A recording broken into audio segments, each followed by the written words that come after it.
Bueno, voy a esperar un minutito más porque por lo general somos ciento y algo y vamos 83. Y arrancamos.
Buen día, profe.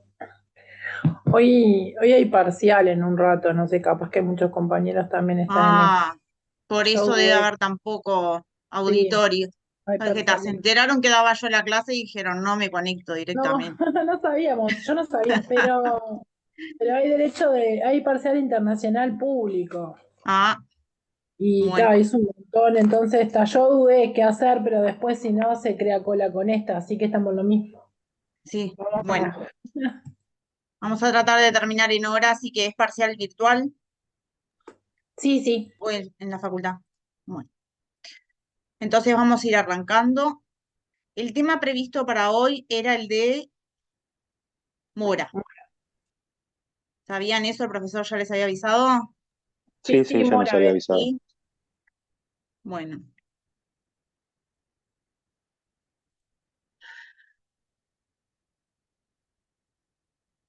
bueno, antes de entrar mismo a hablar de lo que es la mora, tenemos que ubicarnos en qué tipo de incumplimiento, ¿ah?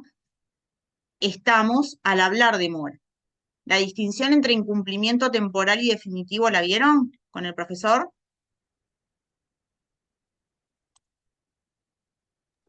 Sí.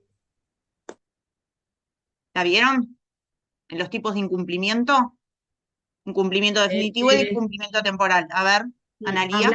hablamos sí de incumplimiento, que el definitivo era el que ya no era posible la prestación de vida. Lo hablamos sí en la clase anterior. Ahí está. Y el Y, temporal, y el temporal se podía dar fuera de tiempo, no recuerdo bien, o sí, y también podía cambiar, estuvimos hablando de, claro, todo el tema de obligaciones, que la prestación a veces podía ser como un repaso hicimos de lo dado en el semestre anterior. claro, dependiendo del tipo de obligación y del plazo que se tenga, si es un plazo esencial, no esencial. ¿Ah? Entonces, ustedes tienen que ubicarse que ya estamos hablando de la parte de incumplimiento. ¿Ah? Luego del incumplimiento, hablamos de incumplimiento definitivo, incumplimiento temporal. ¿Ah? Y tienen que haber mencionado, y si no lo mencionaron, lo hacemos ahora, que hay dos posiciones en cuanto a cómo se configura el incumplimiento. Está la posición de Carnelli y la posición de Gamarra. La posición de Carnelli sostiene que el incumplimiento se verifica una vez vencido el plazo o la condición establecida. Tengo incumplimiento cuando no se verifica la prestación inmediatamente, es decir, tenía plazo para cumplir hasta el día 30, no cumplí ese día, al día siguiente ya estoy en situación de incumplimiento. ¿Ah? En la posición de Carnelli, en cambio, en la posición de Gamarra, para que haya incumplimiento voy a tener que distinguir si es definitivo o temporal, y el definitivo es cuando la prestación ya no es posible, ¿verdad? Y el temporal voy a requerir, en la posición de Gamarra, la constitución en mora. ¿Ah? Sí, Ayuda. él habló de eso, que inclusive hablando, ahora estoy recordando, las dos posiciones, dijo que uno de los alumnos le preguntó en realidad la práctica cuál se Claro. tomaría. Y él todavía me quedó el comentario que dijo, a ver, Gamarra creo que igual iría y lo constituiría en mora porque uno se cubre más ante una situación. Claro, la situación de la práctica es, bueno, ante la duda de qué tribunal me pueda tocar o qué posición se pueda sostener en ese momento, bueno, voy y constituyo en mora, ¿verdad? Igual no estaría de más. Para algunas posiciones, para otras, bueno, reabriría un plazo para cumplir, etcétera. Pero bueno, eso es lo básico, vamos a decir, y en esa posición de Carnelli, a su vez, lo que se requiere es el interés del acreedor, es decir, si ya no satisface el interés del acreedor la prestación, ¿verdad? El cumplimiento no es posible y ya incurre en situación de incumplimiento definitivo. ¿Ah?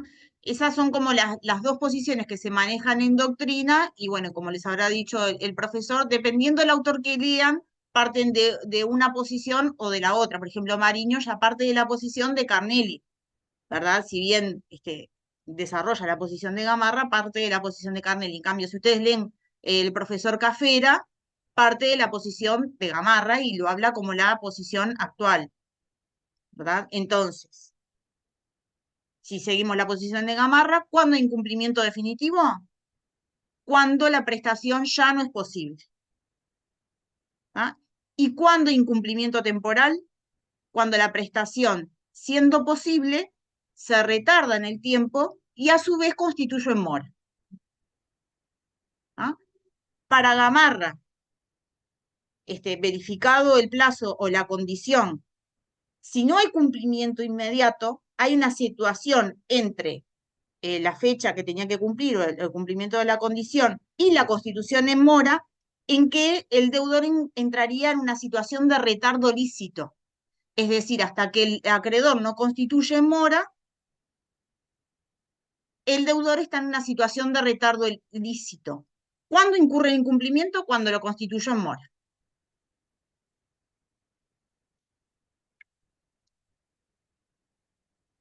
¿Estamos todos hasta acá? No veo si hay alguna mano levantada. No sé por qué. No hay, Adri. No, no hay. Ay, gracias, Sofía. Tengo minimizada la cosita. Bueno. Entonces, teniendo en cuenta esas dos posiciones, o sea que ustedes tendrían que saber desarrollar o exponer, dependiendo de la posición de Gamarra o la posición de Carnelli. ¿Ah? Entonces, Gamarra dice que hay incumplimiento definitivo cuando el deudor no puede cumplir, aunque quiera hacerlo, por causas que atañen a la propia prestación, y en cambio, aunque el incumplimiento tardío no sea factible sin la voluntad del acreedor, si igualmente la prestación sigue siendo posible, hay incumplimiento temporal y no definitivo. Entonces va a depender del tipo de prestación ante la que nos enfrentemos, cómo se va a configurar ese incumplimiento. ¿Ah? Dicho esto, entonces la situación de mora se va a dar solamente en la etapa del incumplimiento temporal. Nos tenemos que ubicar en el incumplimiento temporal. Si yo estoy en una situación de incumplimiento definitivo, ahí no tengo constitución en mora.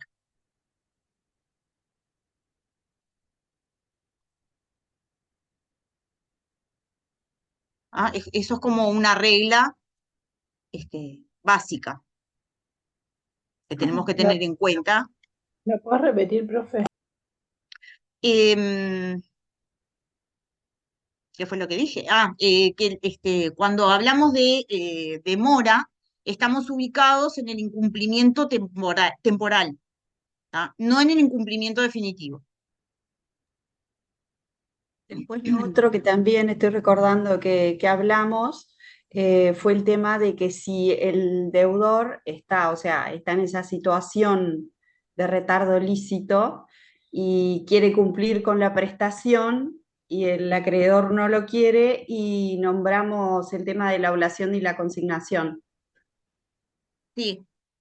Más adelante lo vamos a ver también. ¿Qué pasa si yo intimé el cumplimiento como acreedor y el deudor fue y me hizo la oblación y la consignación? Si opera la mora o no. ¿No? Porque a veces puede ser una estrategia del deudor también constituir una oblación y consignación para no tener las consecuencias de la constitución en mora. ¿Ah? En cuanto a la exigibilidad de la obligación, vamos a tener en cuenta también para saber si estamos ante un incumplimiento definitivo o temporal, si había un plazo esencial o no esencial. ¿Ah?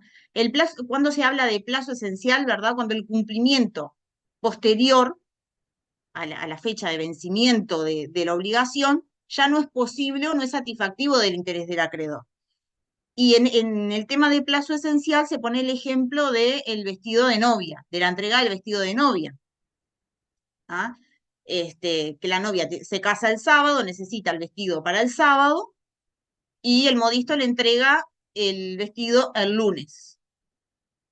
Uno en una época de antaño diría, bueno, ¿para qué le servirá el vestido de novia si le entrega el lunes? Ya la prestación no tiene sentido, ¿verdad? Ya no satisface el interés del acreedor. Pero se puede dar la situación de que sí satisfaga el interés del acreedor, en el sentido de que la novia puede decir, bueno, sí, quiero el vestido igualmente porque todavía me queda hacer la sesión de fotos y me sirve para hacer una sesión de fotos. ¿Verdad? Entonces ahí vamos a tener que estar a cuando se estableció si el plazo es esencial o no, y a su vez al interés del acreedor, si se satisface o no. Otro ejemplo que se pone es el de un espectáculo de música, por ejemplo. ¿Verdad? No sé, la construcción de un escenario para un espectáculo de música que se va a desarrollar en determinado plazo. No me sirve que el escenario esté construido después de la fecha del espectáculo. Tiene que estar antes o para el día del espectáculo. O un servicio de catering, por ejemplo, para la celebración de un cumpleaños. Ahí vamos a tener que estar a la naturaleza de la obligación, ¿verdad? De las características de la prestación.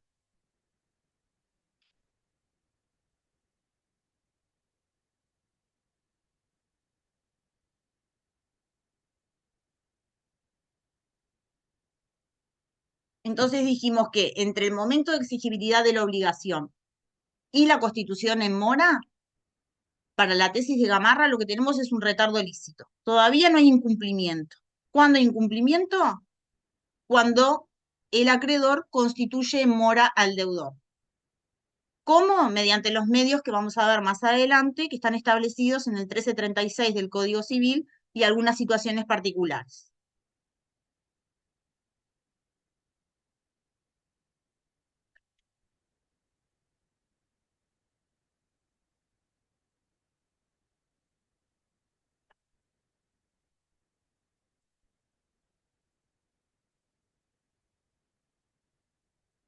¿Están todos hasta acá? Profe, Sí, ¿quién me habla? Víctor. Sí, a no ser que se pacte la mora automática, si no, claro. no. Ahí está. Primero estamos viendo la parte del incumplimiento, ¿verdad? Después, cuando entremos bien en mora, vamos a ver las excepciones, pero ahí, si se pacta la mora automática, ya tengo mora. ¿Se entiende? Entonces, si hay mora automática, venció el plazo y ya estoy en la situación de incumplimiento porque hay mora automática. No necesita desarrollar el acreedor ninguna actividad posterior al vencimiento del plazo para constituir en mora. ¿Por qué? Porque hay mora automática. Pero ya tengo la mora pactada. ¿Se entiende? Ya estoy en situación de mora porque tengo pactada la mora automática. Si yo no tuviera mora automática, tengo que salir a constituir en mora. O por la naturaleza de la convención, como veíamos recién el caso del vestido de novia. ¿Querías decir algo más, Víctor? No, claro que la única excepción a eso sería eso, que se haya pactado de entrada nomás entre las partes, que se constituía en mora solo con el mero incumplimiento. Pero Claro. también, pero también me imagino que en la realidad se debe hacer en la mayoría de los casos, en la mayoría de los contratos. No creo que no lo tengan. En la mayoría de no sé si hablar de mayorías o de minorías, pero lo que se ve habitualmente es pactada la mora automática, ¿verdad? Porque es un tema de economía procesal y de quedar cubierto el acreedor también, y no entrar en estas discusiones. Bueno, si intimó, si intimó correctamente, si intimó y dio plazo, no se entra en esa discusión. Hay mora automática, se venció el plazo, se cumplió la condición, no cumplió, está en situación de incumplimiento temporal. Bueno, el profesor ¿Ah? decía como que era la ventaja de la mora automática para no caer en alguno de esos errores y que a uno se le pase algo y bueno, y perder la posibilidad de satisfacer su pedido. Claro. Y de generar todas las consecuencias o efectos que se genera con la Constitución en mora, ¿verdad? Porque preserva esos efectos. Que ahora vamos a ver también que dos de los efectos principales que tiene la Constitución en mora, bueno, va a ser la posibilidad de reclamar los daños moratorios, y para activar la cláusula penal también se requiere la Constitución en mora.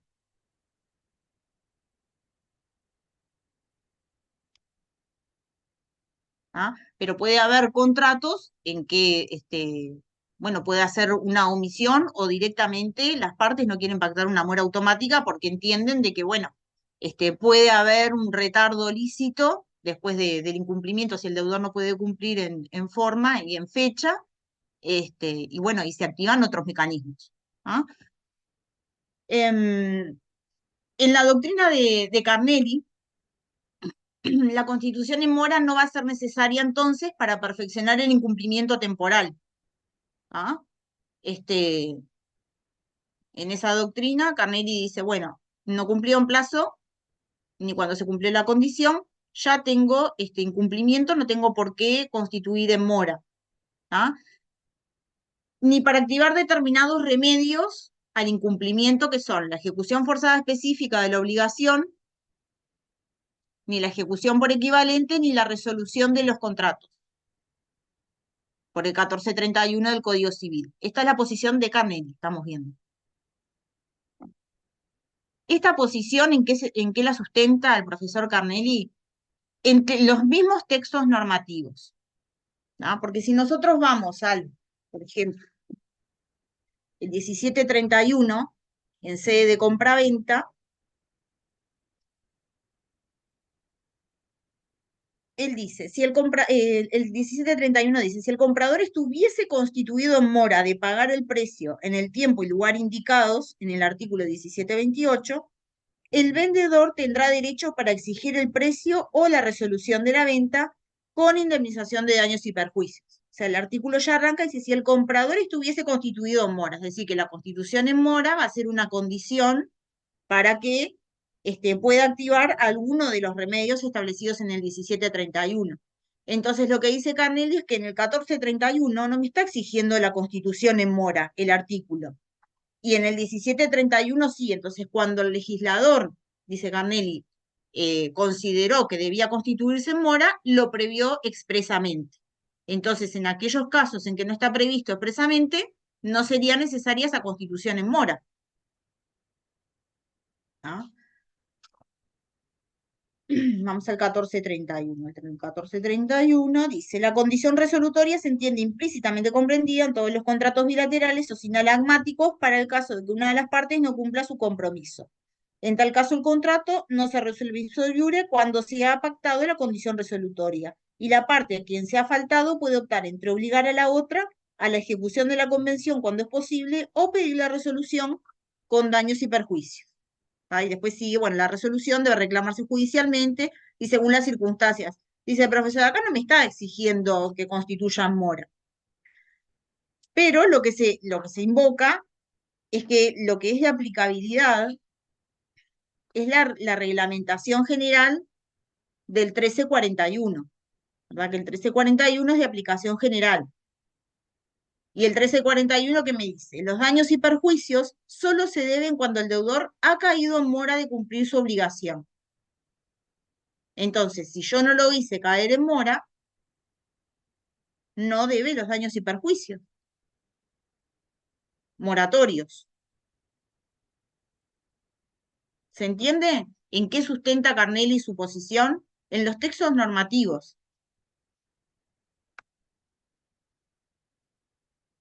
Entonces él dice, bueno, cuando se exige, ¿verdad? Específicamente, el papel que va a jugar la mora va a ser el de un requisito para la aplicación de ciertos institutos específicos. Por ejemplo, la reclamación de los daños moratorios y de la cláusula penal,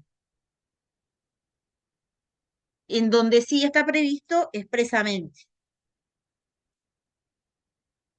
la cláusula penal, 1368. Miren, el 1366 dice, el acreedor cuyo deudor ha incurrido en mora puede a su arbitrio exigir la pena estipulada o la ejecución de la obligación principal. Vieron ahí, en sede de cláusula penal, está expresamente exigiendo la constitución en mora.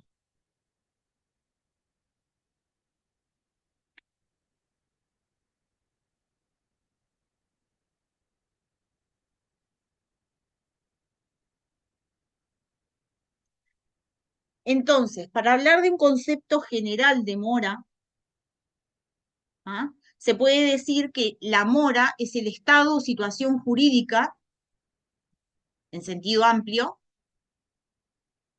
que implica la aplicación de consecuencias jurídicas desfavorables.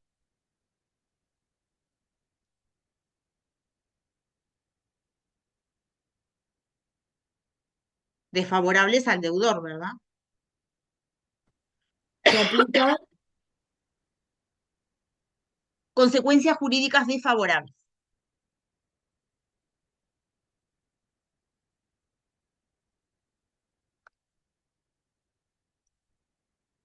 La mora, entonces, va a significar el incumplimiento temporal, no la demora, sino la mora, porque recuerden la demora, el retardo lícito, el plazo que corre entre la exigibilidad de la obligación y la constitución en mora propiamente dicha. Ahí tengo una línea temporal que en la posición de Gamarra hay un retardo lícito. ¿Cuándo opera el incumplimiento temporal? Cuando constituye en mora.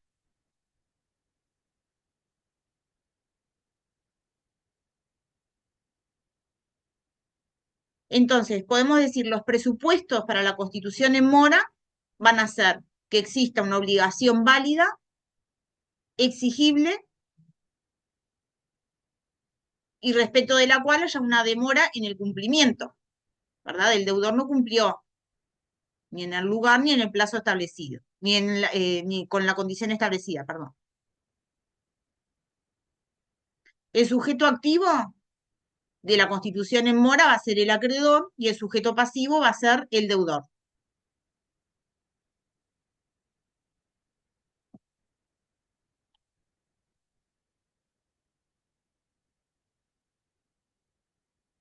Profe, ¿Sí?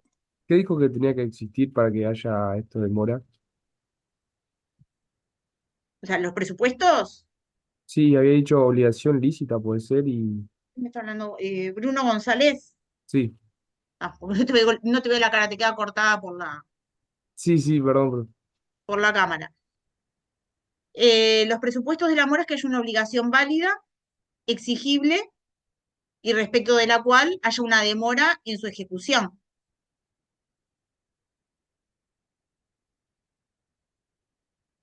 Gracias, profe. No hay nada.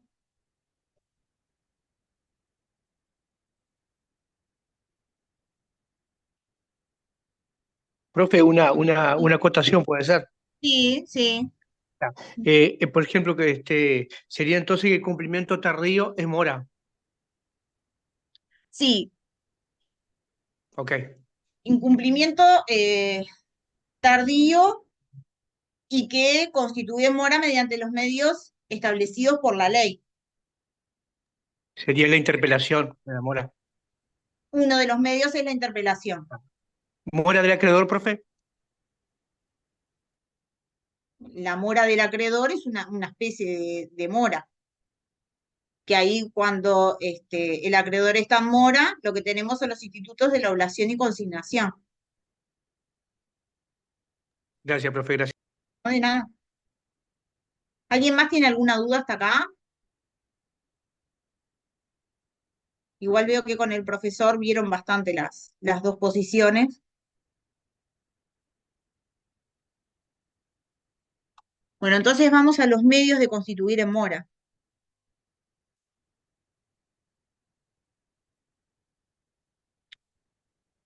Los medios de constitución en mora están establecidos en el 1336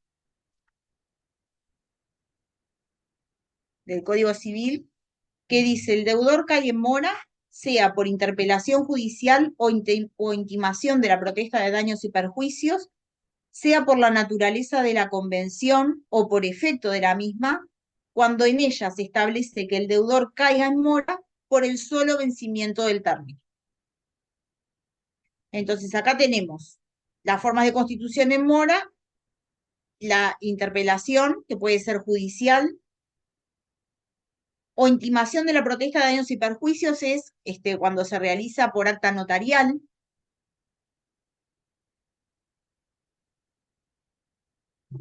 Otro de los medios establecidos, que no está acá, sino que está regulado en el artículo 131 de la ley 16.002, es el telegrama colacionado con acuse de recibo.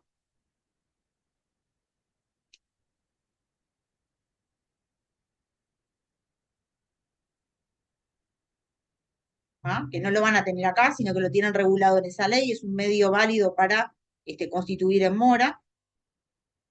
La interpelación judicial. ¿Te anima a repetir el número de la ley, por favor? Sí, 16.002.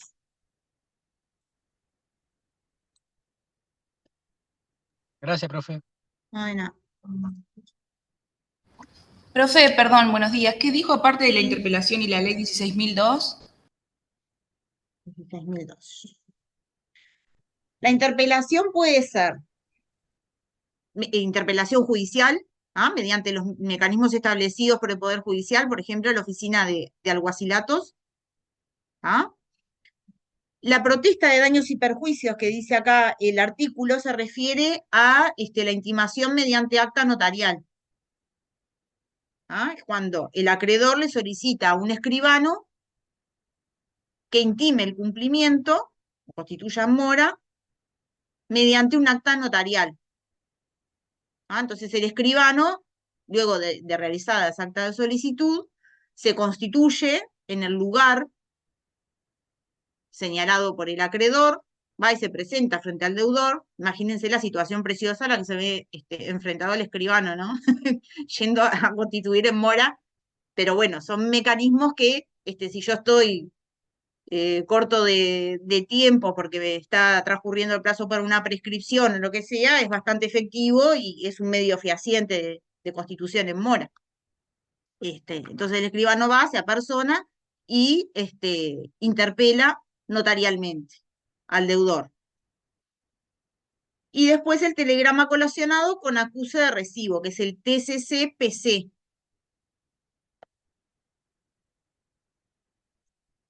Que no es un telegrama solamente que se deja en el domicilio del deudor, sino que además el funcionario de Antel certifica de alguna forma que se presentó y entregó el telegrama en ese domicilio y a ese deudor.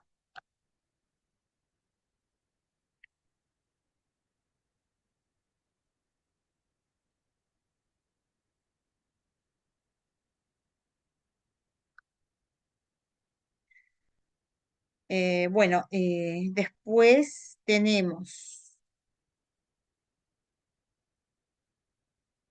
otras formas de constitución en mora también, que no están descritas en el 1336, o la interpelación.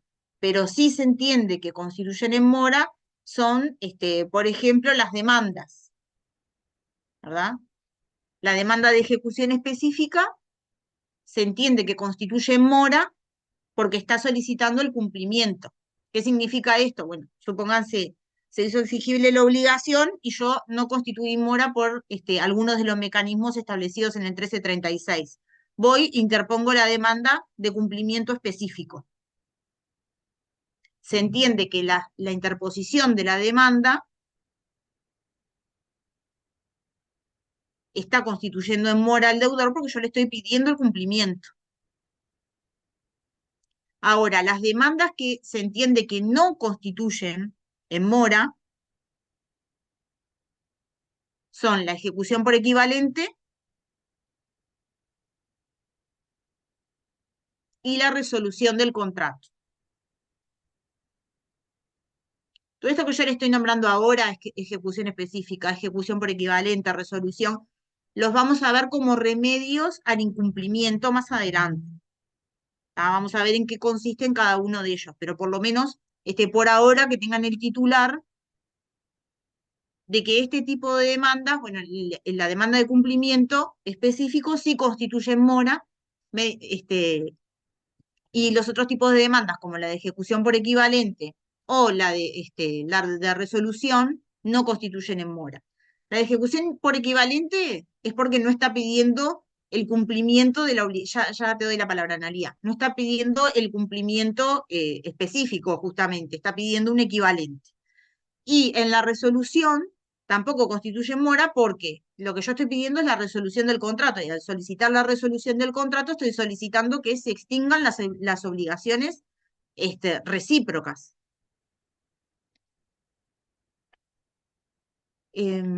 Anaría. Sí, quería saber, capaz que no es algo que sea relevante. Por ejemplo, cuando dijeron lo del acta notarial, ta, que la persona va y lo hace por un tema práctico, por el tema de la prescripción, de que corrieran plazos. Sí. ¿Por qué, por ejemplo, lo harían entrar en mora por una demanda? Como que me parece más complicado que, por ejemplo, el artículo 131 de la ley 16.002.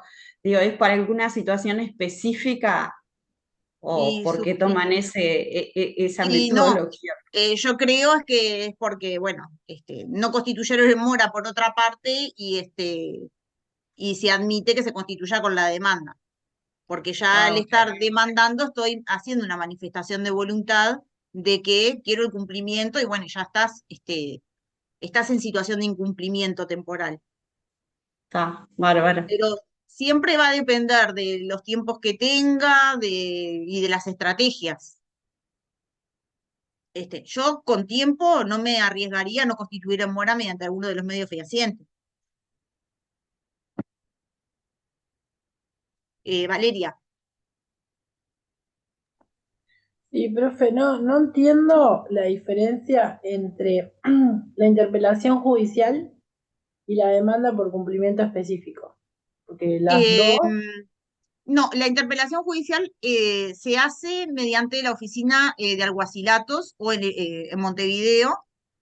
¿Ah? Es como una diligencia previa a la interposición de la demanda.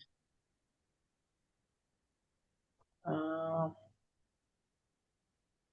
¿Ah? está. Porque puedo hacer la intimación y puedo no demandar después.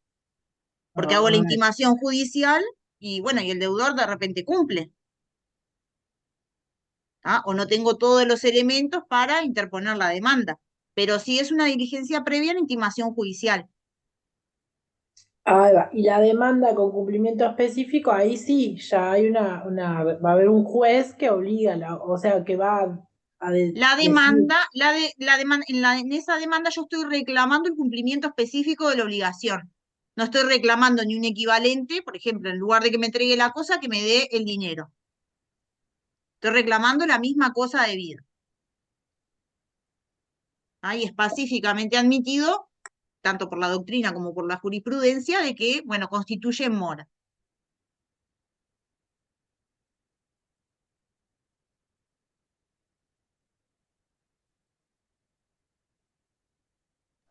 Gracias. No hay nada.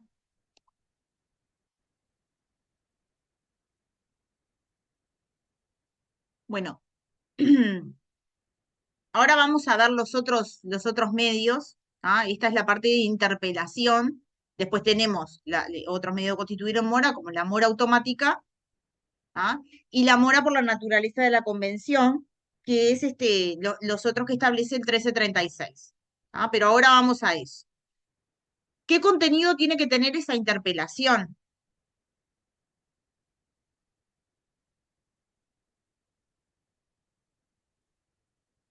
Bueno, en primer lugar, es una invitación al cumplimiento, ¿verdad? Por parte del acreedor. Es una declaración de voluntad del acreedor y es recepticia a su vez porque tiene que llegar al deudor.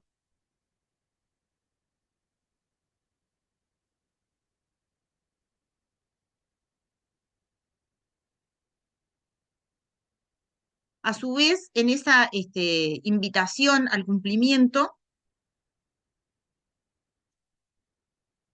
se da habitualmente un plazo para cumplir, que es un plazo distinto al de exigibilidad de la obligación.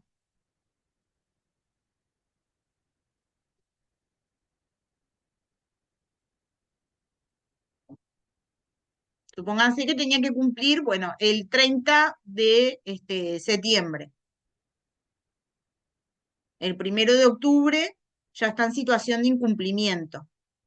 Y bueno, mediante telegrama colacionado, intimo al deudor al cumplimiento de la obligación.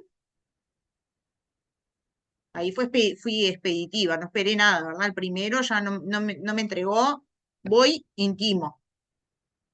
Y dependiendo de la naturaleza de la obligación, le puedo dar un plazo para cumplir.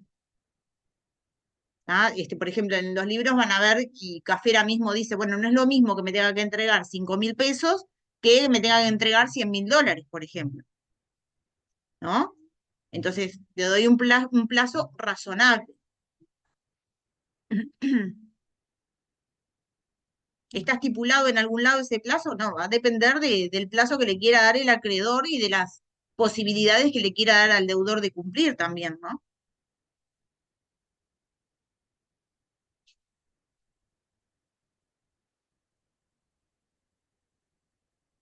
Y bueno, y en cuanto a la forma que se hace esa invitación a cumplir, son las que vimos recién, la interpelación judicial, notarial o por telegrama colacionado, con acusado de recibo.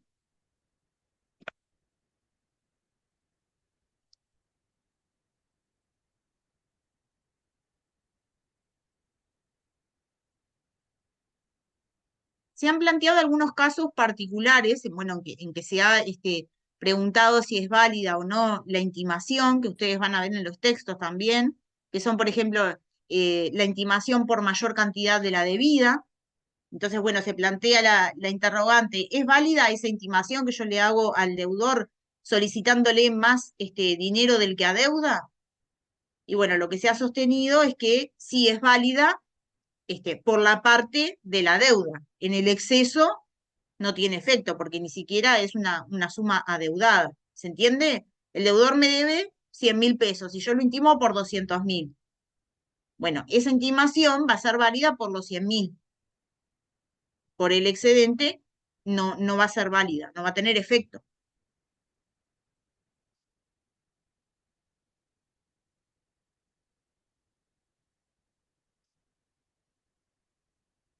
Después se ha planteado la duda también respecto de una intimación anticipada, ¿verdad? Antes de la exigibilidad de la obligación que yo intime el cumplimiento. Bueno, eso no es admisible para constituir en mora, porque se dice que sería una forma de constitución en mora automática que no está admitida, es decir, que no fue estipulada de común acuerdo. Se estaría dejando al arbitrio solo del acreedor la constitución de mora automática.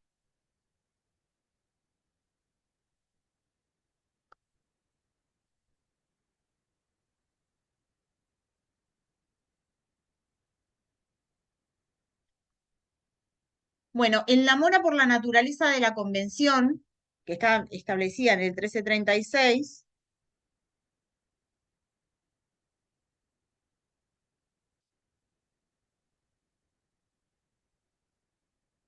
va a ser cuando el plazo pactado, o sea, la mora por la naturaleza de la convención se va a dar cuando el plazo pactado se trate de un plazo esencial, como veíamos hoy.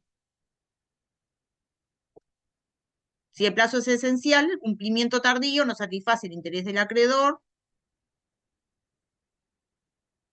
y por lo tanto se cae en mora por la naturaleza de la convención.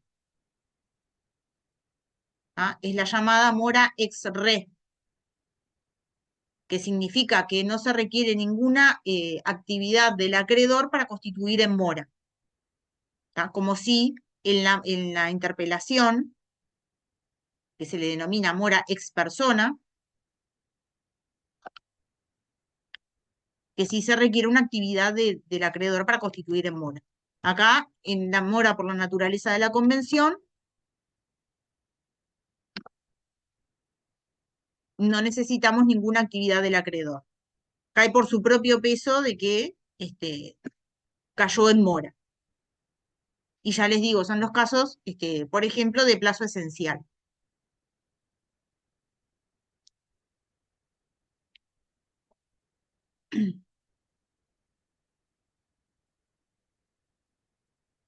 La otra forma de constitución en mora es lo que mencionaba hoy el compañero, que es la mora automática.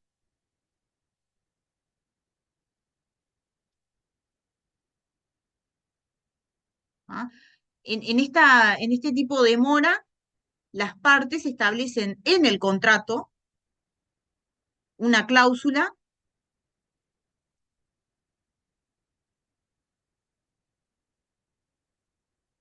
en donde se puede desarrollar la cláusula, o pueden ver, mora automática. Se estipula la mora automática. Bueno, ya todos sabemos lo que es la mora automática, ¿no?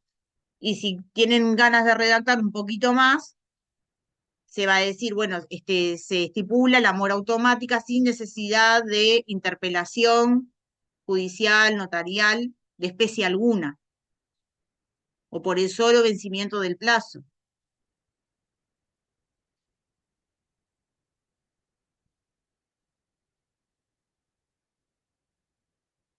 Es tan básico como eso. ¿Y eso qué implica?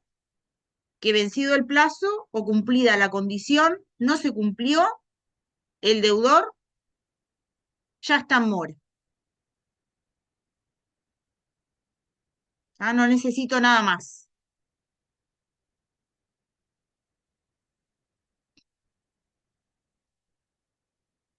Ahí ya tengo al deudor en la situación de incumplimiento temporal.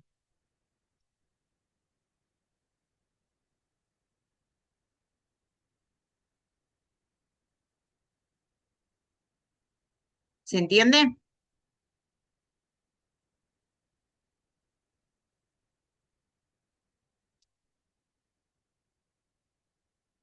Sí, Bueno.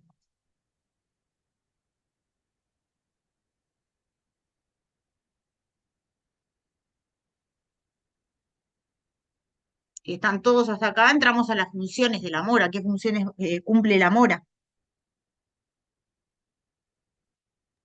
Sí, profe. Bueno.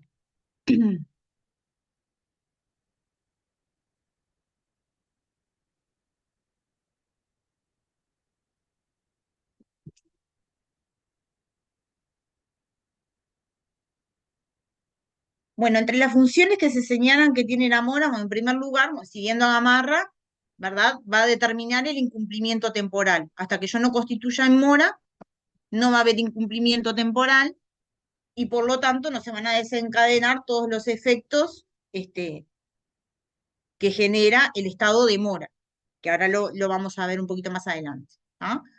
Otro de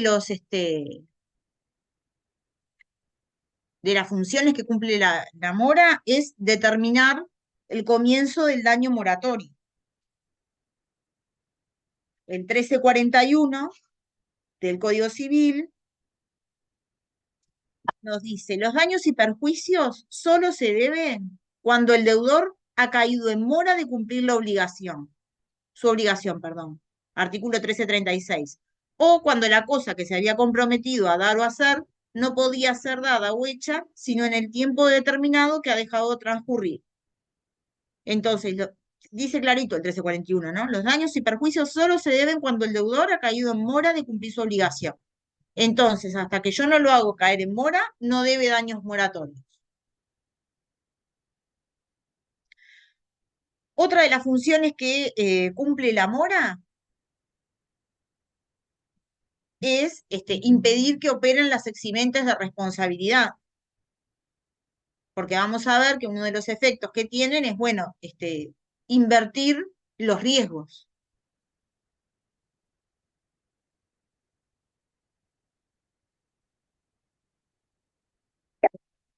Ay, perdón. No es un buen día para tener pozo.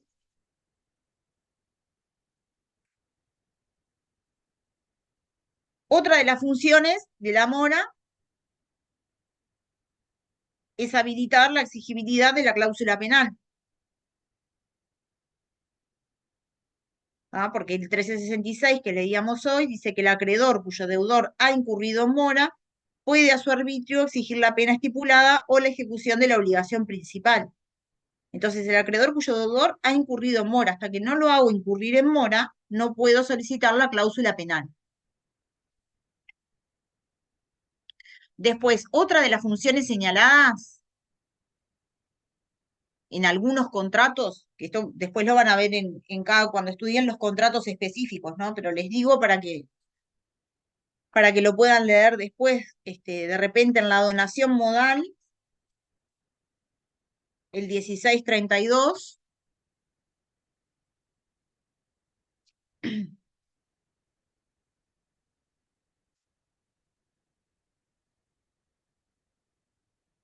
dicen, la donación onerosa es rescindible cuando el donatario estuviere en mora de cumplir las obligaciones que se le han impuesto.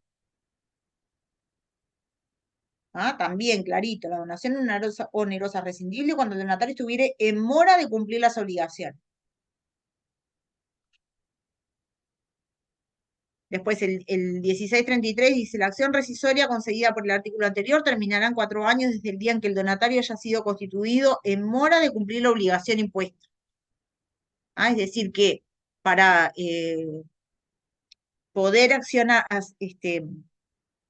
solicitar la resolución en este tipo de contratos, voy a necesitar constituir en mora al deudor. Otro de los contratos es en sede de compraventa, el 1731, que les había leído de más temprano, y también en el arrendamiento de cosas, que ahora que leo arrendamiento, en el caso de la interpelación mediante telegrama colacionado, en caso de arrendamientos hay una excepción, en el artículo 55 del decreto ley 14219, tiene una regulación específica la intimación en arrendamientos.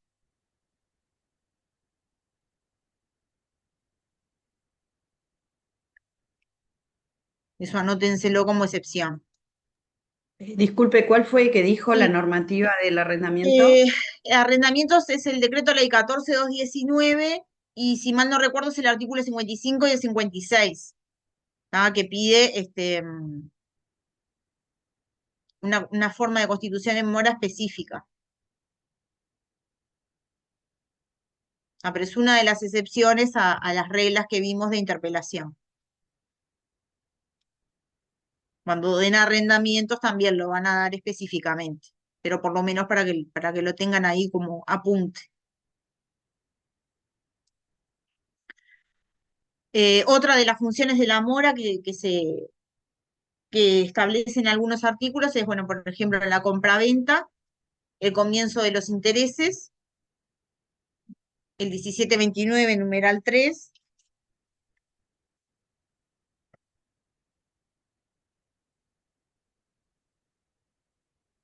¿17 cuánto, profesora? 1729, numeral 3, que dice, el comprador debe intereses del precio de la venta mientras no verifique el pago del capital en los casos siguientes, y el numeral 3 dice, si el comprador se hubiere constituido en mora.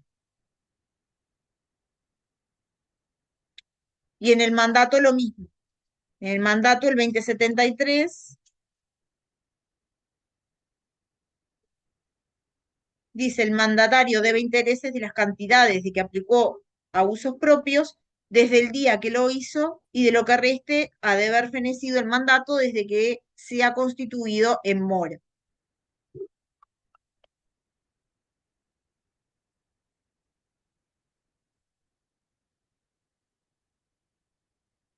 Vieron que de la lectura de los artículos se ve claramente, o sea, dice expresamente, ¿no? Habla de la constitución en mora, incurso en mora. Como ustedes lean eso, ya van a saber que, bueno, es una situación de incumplimiento temporal y que tienen que realizar determinadas acciones para constituir en mora. Si es que no es una mora por la naturaleza de la convención o si no está pactada la mora automática.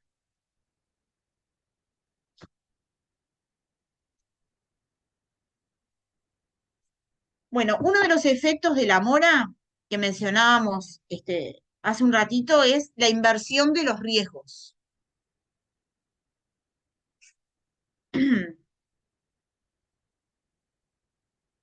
Yo le voy a pedir a alguno de ustedes que lea el 1335,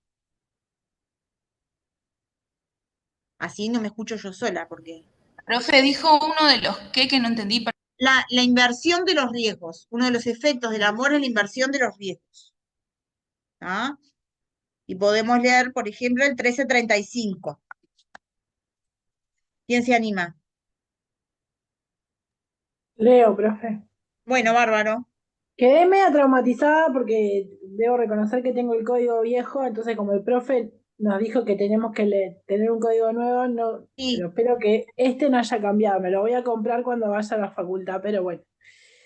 No, y para estudiar, Sí, cuando sí. estén estudiando, descárguense el del IMPO, por lo menos que lo tienen actualizado ahí en la computadora y están viendo, es importante para la parte de prescripción, o sea, en esta materia, en cualquier materia, ¿no? Pero en esta materia hubieron cambios importantes en Sí. algunos artículos que los pueden hacer, no solo perder un parcial o un examen, sino un caso, que es más Sí. grave todavía. Dice, Por eso insistimos tanto en el tema sí, de la normativa vigente. Después ya me lo compraré o lo descargo. Dice, artículo 1335. La Sí. cosa aumenta, se deteriora o perece para el que la tiene que recibir, a no ser en los casos siguientes. 1. Si pereciere o se deteriorare por el dolo o culpa del que la debe entregar. 2. Si se pactare que el peligro sea de cuenta del que la debe entregar. 3. Si la cosa fuese de la que es costumbre gustar o probar antes de recibirla. 4. Si el deudor ha caído en mora de entregar la cosa. Ahí. Artículo 1438, inciso 2, 1557 y 1805. Ahí está, muchas gracias, Valeria. Ahí tenemos clarito, ¿no? La cosa aumenta, se deteriora o perece para el que la tiene que recibir, a no ser en los casos siguientes. Y el numeral 4 dice, si el deudor ha caído en mora de entregar la cosa. Entonces, si recuerdan de obligaciones, o si no, bueno, lo repasamos ahora, en las obligaciones de dar cosa cierta y determinada, la cosa se deteriora o perece para el que la tiene que recibir. ¿Quién es el que la tiene que recibir? El acreedor. Salvo que el deudor haya caído en mora de entregar la cosa. Entonces, miren lo importante que es la constitución en mora. Porque si no, los riesgos van de cargo del acreedor, del que tiene que recibir la cosa.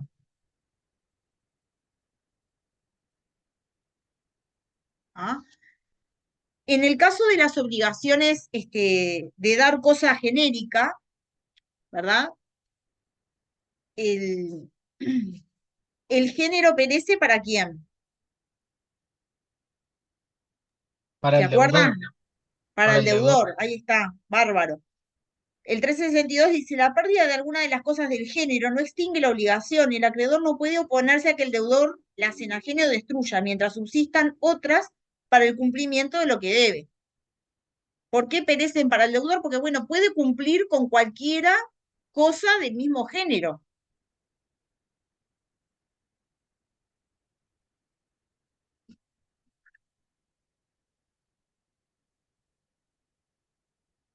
¿Ah? Entonces, es importante que retengan que en las obligaciones de dar cosa cierta y determinada, si el deudor está incurso en mora, es él el que va a correr con los riesgos y no el que la tiene que recibir, que es el acreedor.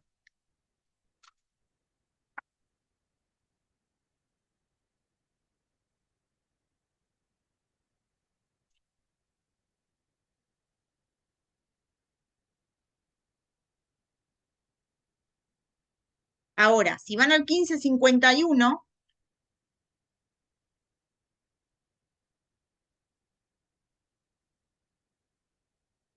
dice, si la cosa cierta y determinada perece por culpa o durante la mora del deudor, la obligación de este subsiste, pero varía de objeto. El deudor es obligado al precio y a los daños y perjuicios. ¿Ah? Entonces, el 1551 me dice, si la cosa cierta y determinada perece por culpa o durante la mora del deudor, la obligación del deudor subsiste, es lo que se denomina la perpetuatio obligationis, ¿verdad? La obligación no se extingue. Lo que pasa es que cambia de objeto.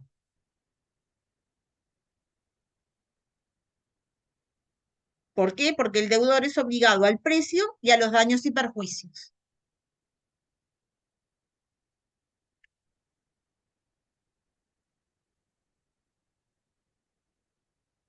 Pero para esto también hay una excepción, que es el 1551, inciso segundo, que dice, con todo, si estando en mora el deudor, la cosa cierta y determinada perece por caso fortuito que prueba el deudor que habría sobrevenido igualmente a dicha cosa en poder del acreedor, solo deberá los daños y perjuicios de la mora. Pero si el caso fortuito pudo no haber sobrevenido igualmente en poder del acreedor, se debe el precio de la cosa y los daños y perjuicios de la mora. Es decir, que el 1552 me dice, bueno, si el deudor me prueba que ese caso fortuito hubiese sobrevenido igual a la cosa estando en poder del acreedor, solo va a deber los daños y perjuicios de la mora.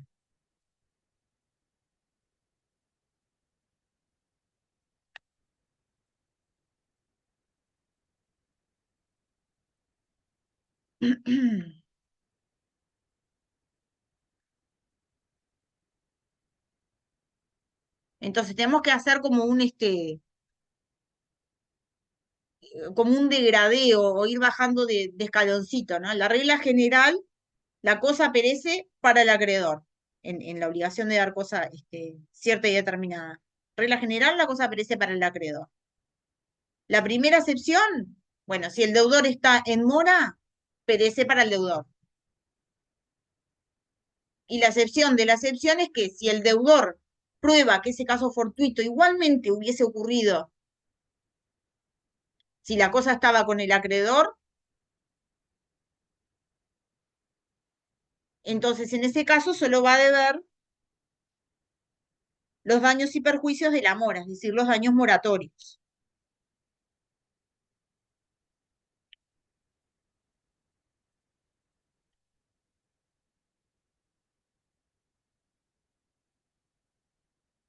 ¿Se va entendiendo cuál es la importancia de la inversión de los riesgos y de la constitución en mora? Si yo no constituí en mora y el deudor me tenía que entregar una cosa cierta y determinada, la cosa perece para mí. ¿Ello que implica? Que voy a tener que pagar el precio igual.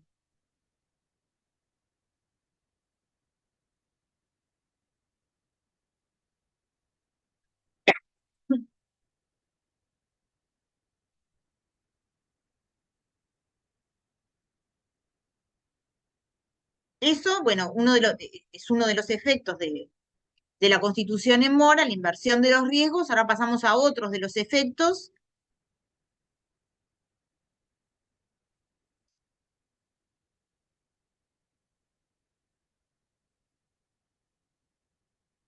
Bueno, otro de los efectos es la posibilidad o sea, el pago de los daños y perjuicios moratorios, ¿verdad? Una vez que este, estoy incurso en mora, debo los daños moratorios. ¿Por qué? Porque lo dice el 1341. ¿Tá? Los daños y perjuicios solo se deben cuando el deudor ha caído en mora de cumplir su obligación. Después, otro de los que vimos, la cláusula penal 1366 y 1368. Para que yo pueda exigir la cláusula penal, debo constituir en mora. Y la opción del 1431, bueno, Gamarra entiende en el 1431 que para la opción es necesaria la constitución en mora, y en la posición de Cameli, no, porque el artículo no lo establece específicamente.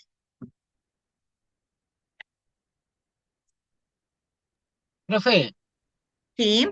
en el caso de la obligación en intuito persona también, pero en se extingue para el acreedor, pero ¿qué riesgo invertiría en el caso si la persona fallece? ¿No habría un riesgo invertido?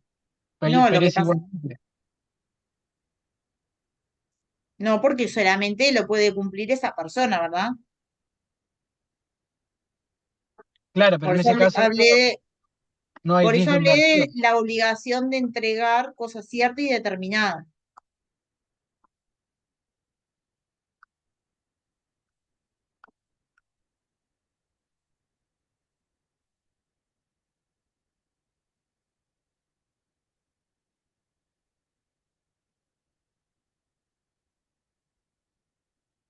A ver.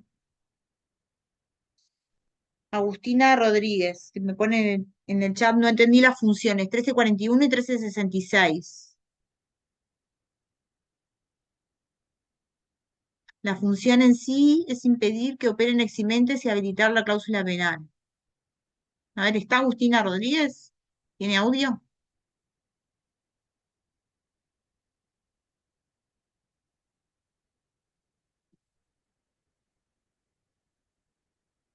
Ah, no tiene audio.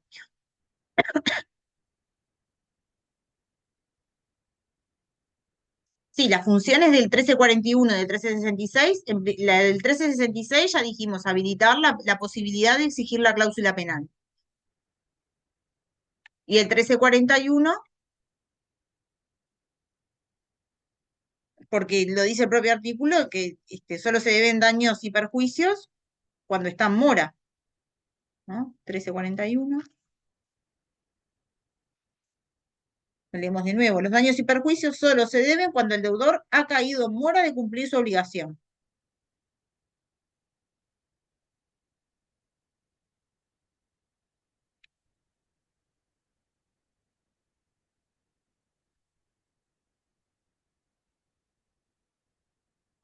¿Alguien más tiene alguna duda? ¿Hasta acá? Bueno.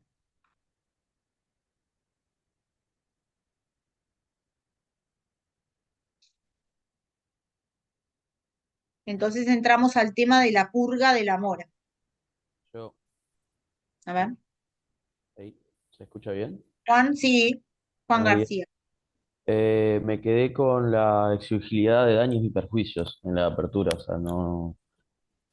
Los artículos que habíamos mencionado era el 1342, 1341. 1341. Bien, gracias.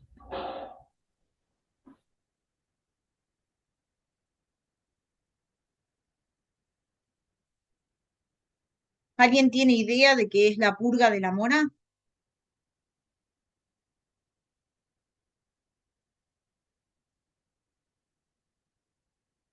¿No? No. Sí, profe, sí, tengo una idea, sí. A ver, Es cuando Antonio. Antonio, es cuando el acreedor renuncia a la mora, ¿no? al cumplimiento. Hay una renuncia de él, abdica. Hay varias situaciones también, ¿no, profe? Varias situaciones. Bien, Ok. gracias, Antonio. Analía, Sí, sería un cese de los efectos que tendría la mora por parte del acreedor. ahí está. Es eso, es una renuncia del acreedor a los efectos de la mora. Es tan simple como eso. Lo que pasa es que es una palabra que de repente no la tienen incorporada, pero purgar es limpiar, ¿no? Un lenguaje común, vamos a decir, purgar es limpiar. Pero cuando hablamos de purga de la mora, es eso, es la renuncia del acreedor a los efectos de la mora. A todo eso que vimos, ¿no? Recién, a la posibilidad de reclamar los daños moratorios, al accionamiento de la cláusula penal.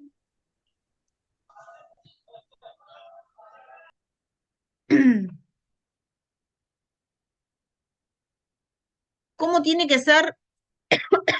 Ay, perdón, estoy llegando con lo justo.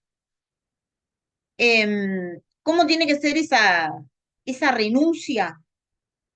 ¿Ah? Deben tratarse de conductas dirigidas al deudor, también son conductas específicas dirigidas al deudor, ¿verdad? Que importen la abdicación, sea expresa o tácita. Expresa que expresamente el acreedor le está diciendo al deudor, bueno, renuncio a los efectos de la mora. No te voy a reclamar los daños moratorios. ¿Ah? Y tácita es cuando se desarrollan determinadas conductas por parte del acreedor que hacen inferir que, bueno, que renunció a los efectos del amor. ¿Dónde se va a ver esto? Bueno, cuando se entablen las acciones judiciales. ¿Ah? Ahí va a ser el juez, en base a la sana crítica, no la renuncia expresa, ¿no? Pero las renuncias tácitas, por lo general, las va a alegar el deudor. ¿Por qué? Porque el acreedor va a estar haciendo la reclamación y el deudor va a decir no, pero, por ejemplo, le va a reclamar los daños moratorios. Y el deudor va a decir no, pero él me dio un nuevo plazo, por lo tanto me purgó la mora. Bueno, eso no es una regla general, ¿ah? Porque se entiende, por ejemplo, en la concesión de un nuevo plazo, se venció el plazo y el acreedor le dice, supóngase que tenía mora automática pactada en el contrato, tenía que entregar en determinada fecha, no entregó en esa fecha. Como tengo mora automática pactada, al otro día ya está en curso en mora, ¿verdad? Pero el acreedor dice, bueno, te doy 10 días más para cumplir. Eso, dice la jurisprudencia de la doctrina, no implica necesariamente que haya renunciado a los efectos de la mora. Lo que hay es una nueva oportunidad de cumplir. Supónganse que le di esos 10 días y otra vez no me cumplió. Bueno, como tenía mora automática, me debe los daños moratorios desde que incurrió en mora. No desde que ese nuevo plazo que le di y ahí o lo tengo que volver a constituir en mora o de nuevo opera la mora automática, ¿se entiende? Pero como les digo, acá no tenemos una regla general, sino que va a depender de las circunstancias de cada caso, de la naturaleza de la obligación, de las estipulaciones que haya en el contrato. Pero, bueno, la doctrina hace un relevamiento justamente de los casos jurisprudenciales y lo que nos apuntan son estos casos. Bueno, el otorgamiento de un nuevo plazo para cumplir, ¿implica purga de la mora? Bueno, no, salvo que haya una renuncia expresa. Bueno, está bien, no te voy a cobrar los daños moratorios, dice el acreedor expresamente, te doy un nuevo plazo. Bueno, ahí hubo una renuncia expresa. Pero si le doy un nuevo plazo pura y simplemente y tenía pactada, por ejemplo, la mora automática, no implica, no puedo hacer una regla general de que implique la purga de la mora.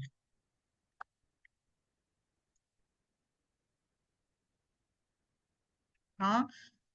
Otro de los casos que pone la doctrina es la reclamación del cumplimiento o intimación de pago posterior a la mora. ¿Tá? Y ahí se da el caso, por ejemplo, de que tenía pactada la mora automática en el contrato y intimo el cumplimiento. Hago una interpelación judicial o notarial. Si ya tengo pactada la mora automática, no necesitaría intimar el cumplimiento para constituir en mora, ¿verdad? No es que estoy renunciando a la mora automática. Ahí hay parte de la doctrina que entiende, bueno, Gamarra, por ejemplo, dice, no estoy renunciando a la mora automática, le estoy invitando nuevamente a cumplir.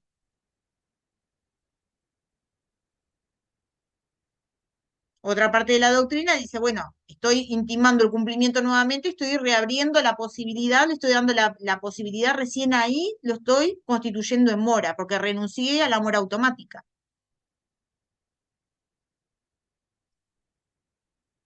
Muchas veces pasa de que mismo los profesionales que patrocinan las reclamaciones no se dan cuenta o no tienen en cuenta estas sutilezas. Si tengo la mora automática pactada, no tengo que volver a intimar para constituir en mora.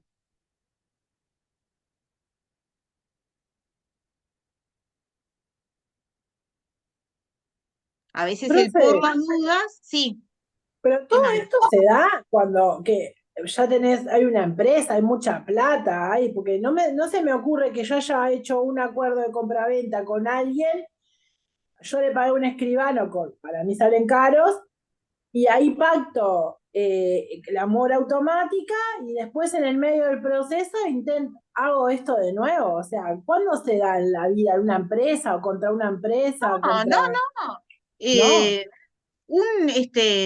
Un simple cristiano obrero que compra una casa a un particular, por ejemplo, un contrato de compra-venta de inmueble. Pacté la mora automática en el contrato y bueno, y después vuelvo a intimar. ¿Por qué? Porque a veces las partes no quieren ir directamente a la resolución del contrato o una reclamación de daños y perjuicios, quieren que el otro cumpla y liquidar el asunto. ¿Se entiende? Entonces, a veces pasan años para que se Ahora, pase Cali, a la reclamación. en la purga de la mora, creo que es clarísimo que el deudor lo que tiene que tratar siempre, si la va a tener, es que sea expresa, porque ya tácita es todo como, no Claro, sé, se entra en una zona gris. ahí va. Por eso les digo, por lo general, quien va a alegar que hubo purga de la mora va a ser el deudor, ¿verdad? Y la va a tener que probar, ¿verdad? A ver qué actos dice él que el acreedor desarrolló que purgaron la mora. Sí, el deudor se va a asegurar que hay purga de la mora si hay una declaración expresa del acreedor. Pero justamente para preservar los efectos de la mora, el acreedor puede decir, no te voy a purgar la mora, te doy un nuevo plazo para cumplir. ¿Por qué? Porque de repente le das el nuevo plazo para cumplir, el deudor sigue sin cumplir y no va a perder los efectos de la mora, que bueno, los daños compensatorios, la posibilidad de reclamar la cláusula penal, etcétera. Claro, porque la situación sería que el acreedor lo que quiere es que ese negocio, no sé, o como se le pueda llamar, se dé.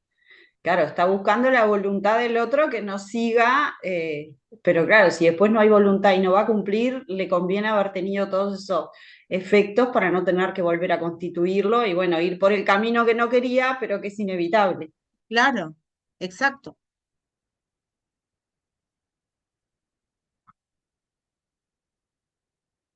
Este, Después el otro comentario de que los escribanos son caros.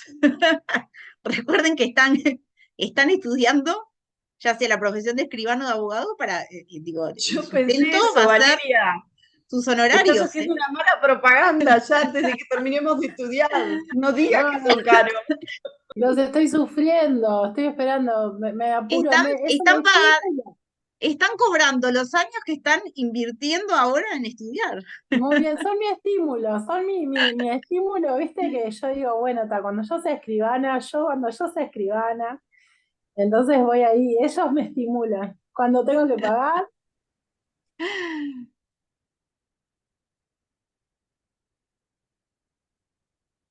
Siempre le caen al pobre escribano, che. bueno, pero le saco el lado bueno, profe, pienso, ahí es ahí donde yo quiero llegar. Entonces, cada vez que me enojo por algo de ese tema, digo, voy a estudiar más, voy a estudiar Ya más, voy lo a voy a, llegar, claro. ya voy a llegar. Bueno, ¿dudas? Ahí un compañero puso en el chat que A quiere ver que saber no qué es me... la cláusula penal. La cláusula penal, la vamos a ver, sí, vamos a verla, sí, este año. El profe ya nos habló que tiene que ver con algo administrativo, no era como una multa, ¿puede ser? Claro, como una multa. Es una sanción más ante el incumplimiento. Además de los daños moratorios, por ejemplo, reclamó una multa. No solamente los daños por la demora en la ejecución de la prestación, sino también una multa.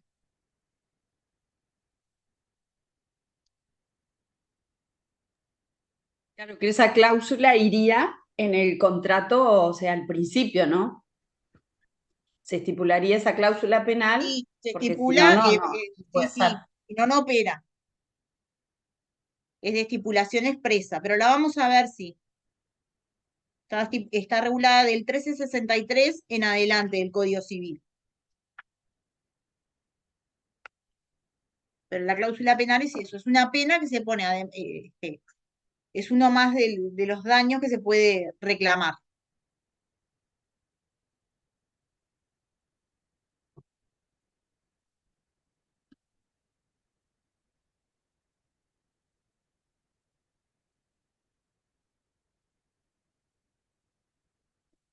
¿Alguien más tiene alguna duda? ¿Les quedó claro que la mora opera en la parte del incumplimiento temporal? Es decir, si hay un incumplimiento definitivo, no estamos no tenemos que constituir en mora, sino que hablamos en la parte de incumplimiento temporal. Es decir, cuando la prestación todavía es posible. ¿Ah? ¿Qué es la mora? Es la situación de incumplimiento temporal. ¿Ah? Es la situación en que se encuentra el deudor. ¿Por qué? Porque lo constituí en mora. ¿Ah? Es una situación jurídica que despliega determinados efectos.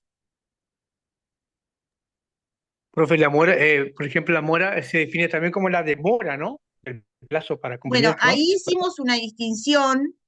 hicimos una distinción que en la posición de Gamarra, entre la exigibilidad del cumplimiento y la constitución en mora, ¿tá? Tenemos un plazo de retardo lícito que es la demora, ¿tá? Pero la demora no es mora.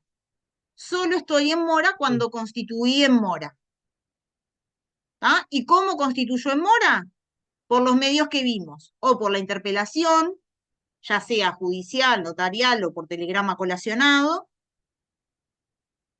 o por la mora automática, que es la cláusula que ponemos una cláusula que ponemos en el contrato, que la falta de cumplimiento en el plazo establecido hace caer en mora al deudor sin necesidad de interpelación alguna, o solamente lo pueden ver cómo se pacta la mora automática,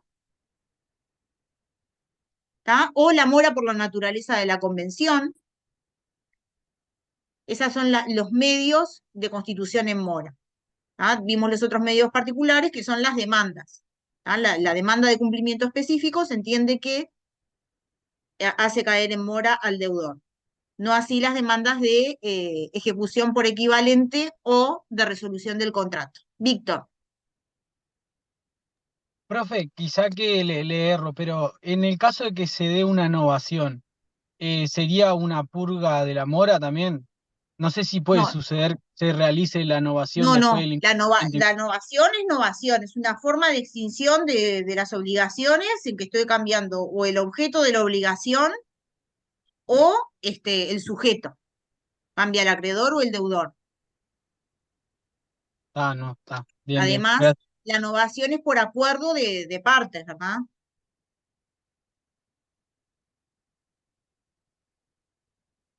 Acá, en la purga de la mora, el acreedor lo que está diciendo es que renuncia a los efectos de la mora. Bueno, no te voy a cobrar los daños moratorios, no voy a accionar la cláusula penal. Y lo dice expresamente, o como vimos, con actos, con acciones que tácitamente dan a entender de que está purgando la mora. Pero eso hay que estar al caso concreto.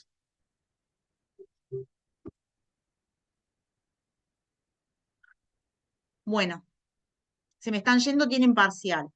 Bueno, les deseo mucha suerte.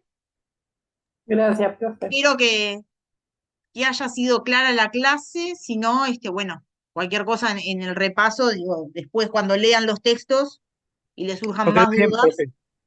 Quedó muy buena la clase, la felicito, muy buena, Bueno, gracias. clarísimo. Gracias a usted, profe. No quedo a las órdenes. Muchas gracias. Que pasen bien. Bárbaro. Gracias por la clase. Nada.